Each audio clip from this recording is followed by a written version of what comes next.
Let's make some homemade biscuits. This recipe could not be easier and it is so delicious. So I actually have two versions of this recipe on my blog.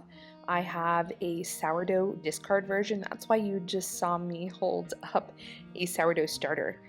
And I also have a regular version with no sourdough. So if you're not a sourdough person, don't go away. You can still use this recipe. In fact, when I first made this recipe up, I didn't even know what a sourdough starter was, and this was like our go-to biscuit recipe for years. And then I just modified it to use sourdough starter. So I'm gonna give you the exact recipe with a sourdough starter, but if you want the original recipe, I will link both in the description. They are both on my blog.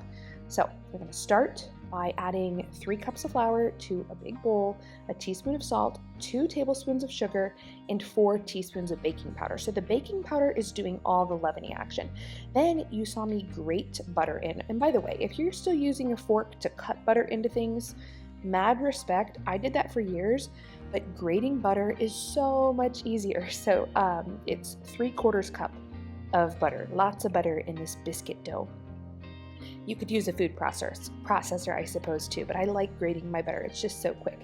Then I added a whole egg, 1/2 cup of milk, and 1 entire cup of sourdough starter discard. You can use active or, discard inactive starter, either one. It doesn't matter. And by the way, if talking about sourdough, you're like, what is she talking about? I can teach you all about that. I will link my videos and blog posts on what a sourdough starter is and how to make one.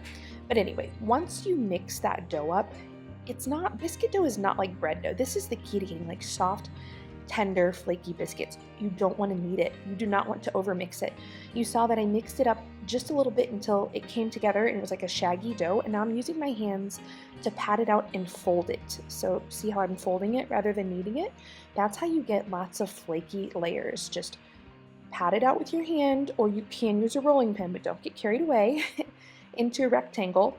Try fold it like 3 times over onto itself and repeat that process maybe like 5 times until you get your final rectangle. Now, you can use a biscuit cutter, or if you don't like reshaping your biscuits, like if you really want circle biscuits, use a biscuit cutter. And I do it both ways. You'll see pictures. I do both ways. But if you're in a hurry, you don't want to reshape your biscuits, you can just use a pastry cutter or a knife and just cut square biscuits. Square biscuits will taste just fine, trust me. What you just saw me do was I had a cast iron skillet preheating in my oven, and I dropped a few tablespoons of butter in there, closed the oven, and let that butter brown in the skillet. And I'm telling you, this is the key to getting like a really good browned butter bottom on your biscuit so your biscuits are not soggy. So I'm baking these at 425, and what I personally do is I actually put my cast iron skillet in the oven when I turn it on to preheat, so the skillet gets really, really hot. That's important. Then when I'm ready, I drop a few tablespoons of butter in the skillet, return that to the oven until the butter's browned, spread all the butter around, then drop my biscuits in, and the biscuits bake at 425 for 15 minutes. And look at all those layers. It's an awkward angle here, trying to show you my biscuits. So they're circle biscuits if you're a perfectionist and you like your round biscuits.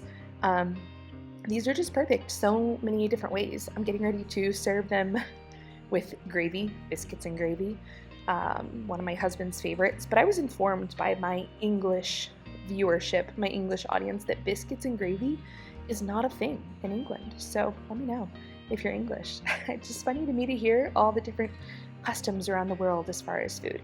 So like I said, these are just so buttery, flaky, and they take 30 minutes to make. The detailed recipes for these biscuits, both sourdough and non-sourdough versions, and all my tips and tricks and frequently asked questions will be linked in the description for you, and the full video from this meal that I made will be linked as well.